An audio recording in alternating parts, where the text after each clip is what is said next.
Wow, what is this vegetable? I've never tasted anything like it before, and it's amazing. These are the vegetables I've been sending, the ones I've poured my heart into growing. Yet my son says he's eating them for the first time today. I glance at my daughter-in-law, and she is clearly acting suspicious. She must know something about my vegetables.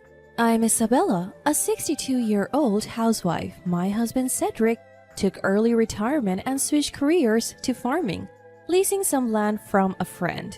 We live a quiet life, just the two of us, running our small farm. Our son David got a job in the city after graduating from college and is now married. He's a dad supporting a family with a 5-year-old child. Although we can't visit often due to the distance, knowing we're eating the same vegetables lessens the loneliness. I used to have a small garden, but farming is a whole different ballgame. I used to have a small vegetable garden at home. Initially, I was worried that my experience wouldn't be enough for full-scale farming, but my spouse and I found it to be a good fit, and we have been quite successful, especially considering we switched careers later in life. Our vegetable farming has been a hit, and now we get inquiries from all over asking to purchase our produce. We have always made it a priority to send freshly harvested vegetables to our son, daughter-in-law, and grandchildren. We send more whenever they ask. Unfortunately, I never get to hear directly from my son about how he feels about the vegetables. He's always busy, so I usually end up talking to my daughter-in-law, Stephanie. According to her, everyone in the family loves them. Whenever we send a shipment, she always says, "Thank you for the delicious vegetables. They're a big help. We're so lucky to have such tasty produce." But her thank you always sounds the same, and I wish I could hear more details about what they like. One day, Stephanie contacted me. I wondered why, since we hadn't sent anything recently. She said, "The vegetables that you sent are so delicious that we end up eating too much." It's nice to hear they enjoy them that much. She continued, "Could you send extra? My husband's coworkers would love to try them." She even said her husband was eager for his coworkers to try them, so how could I say no? Thinking it was for my son, I happily agreed to send more. We usually don't take large orders because it's just the two of us farming, but that year was a pool harvest. So we ended up sending a large shipment, turning down other customers. A few days later, my spouse and I went to the city to visit our daughter. She's single and busy with her career, which seems to be her passion. She mentioned that she lives near our son and suggested we visit since we finished our errands early. I was given detailed instructions on how to get from my daughter's home to my son's and his wife's house. We tried to contact Stephanie but couldn't reach her. So we called our son David, who said it was fine to come over. When we arrived, we were greeted by David and our grandson Edwards. Are you off work today? No, I'm just working remotely. I've been doing that for years. This was surprising because Stephanie had told us he was swamped with work. What's going on? Would you like something to drink or maybe a snack? David had moved out after high school, so he should be able to handle basic chores. But he seemed exceptionally skilled. I started switching to remote work when we found out my wife was pregnant. So I can handle all the household chores and even have some specialty dishes. I like to experiment with the cooking when I have time. Then our grandson chimed in. "Dad's cooking is delicious." Wait, Dad's cooking? Where's Stephanie? She wasn't around, and I wondered if she had gone shopping since we arrived unannounced. Oh, she's been on a trip with her friend since yesterday. What? Turns out, my daughter-in-law's travels aren't a new thing. Being an understanding husband is good, but giving too much freedom can be a problem. I mentioned that their young child must miss his mom, and David laughs. If it works for our family, it's fine. If they're okay with it, who are we to complain? I decide not to interfere anymore. Since she's not here, why don't you stay over? When I was a little confused, he said, "Are you going to stay the night? Wow!" As I hesitate, my grandchild joyfully pulls my hand. Seeing this, I feel like taking up my son's offer, plus who knows when we'll see them again. So we decide to stay the night. David's cooking is surprisingly elaborate and tasty. He even made it less salty considering our taste, but something feels off when I try the side dish. It's not the vegetables we sent. We sent a lot just a few days ago. Even if he shared some with his co-workers, there should be plenty left for the family. My grandson is 5 years old, too young to be able to eat his fill, so what does that mean? I ask, did the vegetables we sent not suffice? Vegetables? My wife usually buys them from the local supermarket. I didn't know you sent any. That's strange. You said you wanted to share them with your co-workers, right? No, I don't really talk to my co-workers much since I work remotely. Something's not adding up. I realized the vegetables we sent didn't go to his co-workers, so where did they go? Are we falling prey to the current trend of resale? I carefully ask David. I often talk to Stephanie on the phone. It's only when I send them vegetables, but I talk to her more than I do with my son. Really? She never mentioned that. But if you're working remotely, don't you notice her taking calls?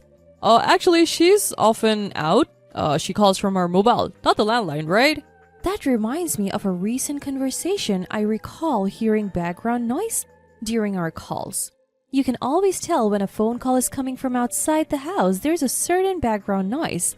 Come to think of it, the last time we talked, well, it was a few months ago, I heard a train in the background. Our son's house isn't near a train station and there are no tracks nearby. I sense my son wants to say something, but he's hesitant because his child is around. My husband picks up on it and says, Let's go play outside after we eat. Taking the grandchild away from the table. My son exhales lightly and starts.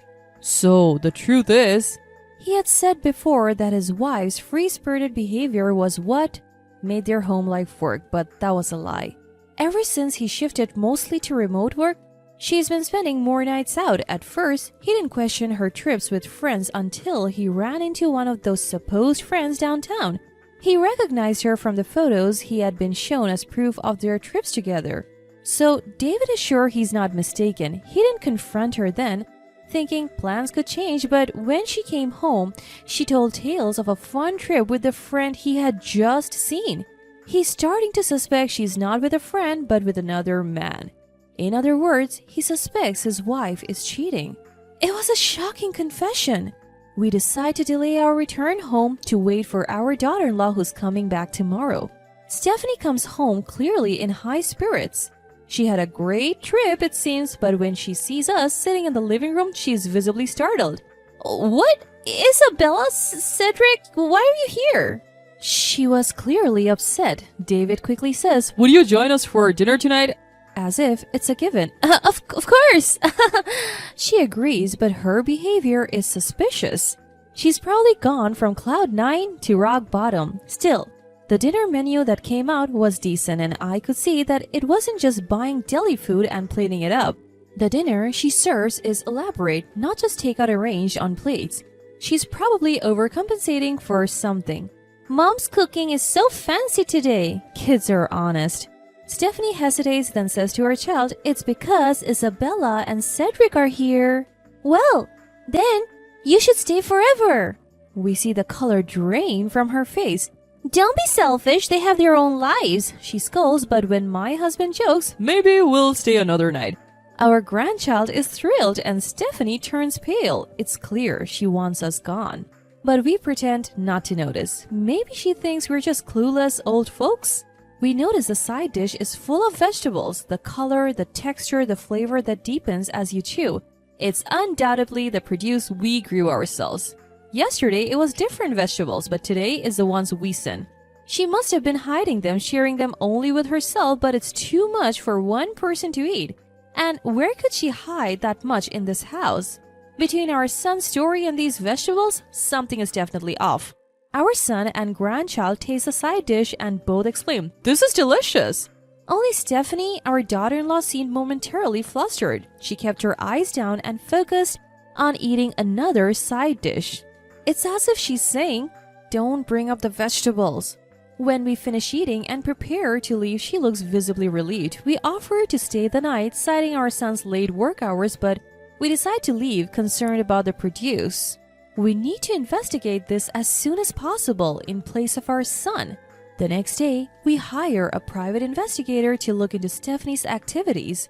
The results come back sooner than expected. Just as our son suspected, Stephanie was having an affair with a married man. But it's not just any married man. He works for a company that's a rival to our son's employer. Not only was she having an affair, but she was also leaking information. In other words, confidential information our son was handling was being passed to the rival company. The vegetable we sent in large quantities were being distributed within her lover's company, claiming they were from her parents. What was sent to our son's home was given to her lover. We weren't sending it for free to the person my wife was having an affair with or to his company. I had no idea that vegetables from a bad year, which I collected after apologizing and understanding my customers, would be used for something like this. We immediately shared the facts with David, our son. He's shocked to learn that his work information was compromised and takes immediate action. The affair concerns not just our son, but us as well. We pick a time when we're sure Stephanie will be with her lover and confront them, documents in hand. Their faces change color as they read through the evidence. You can't just leak work information. I could get fired, and who's going to suffer when the money stops coming in? You! David says, not hiding his anger. Stephanie quickly admits to the affair and the information leak. It was just a whim. He said it was great information and he took me on trips because he got promoted thanks to me. She admits it but doesn't grasp the gravity of the situation. That's it. We're getting a divorce. No, please, reconsider. I'll apologize. Until you forgive me, I'll be a good wife, a good mom. You want a man who's climbing the corporate ladder. Let him support you. That's not possible. Of course it's not. The man is also married. Stephanie cries and apologizes to our son, but he firmly says that tears are not an apology. Furthermore, our son David will take custody of the child. He tells Stephanie that she can't see the child until they are an adult. He sets strict conditions, saying she shouldn't even contact them unless the child wants to see her after reaching adulthood. Stephanie protests. Wait, this child isn't just yours. I carried him. I love him. She seems to want to maintain some relationship with our son for the sake of the child. How can you say that? You claim to love the child, yet you have an affair? Didn't you think it would be cruel for the child to be raised by a mother who cheats? Well, that's a natural conclusion. In the end, none of Stephanie's arguments hold water. We also demand compensation from her for the vegetables I sent to my son's family and for the ones she distributed to her lover's company. Naturally, this leads to her lover's wife finding out, and Stephanie gets slapped with another demand for compensation. Stephanie, who had been a housewife, can't afford to pay. She turns to her parents for help, but they don't give her a single dollar. We even hear they have cut ties with her. Neither we nor our son knows what's become of Stephanie, who had little experience in the real world. David has resigned from his job over the leak. His company highly valued his work and character and didn't hold him responsible for the leak. Who would ever think their own spouse would be having an affair with an employee of a rival company and leaking work information? Though the company offered to help him find another job, my son, who has a strong sense of responsibility, decided to pursue something he's always wanted to do. He sold the house he was living in and moved closer to where he grew up. He started his own business there. He's using his past experience to make it on his own. His office is adjacent to his home so he can work while taking care of his child. Still, he occasionally asks us to watch the child for him. When he has a day off, he brings our grandchild to help us with the farming, and so our family and our son's family are cooperating and enjoying our days.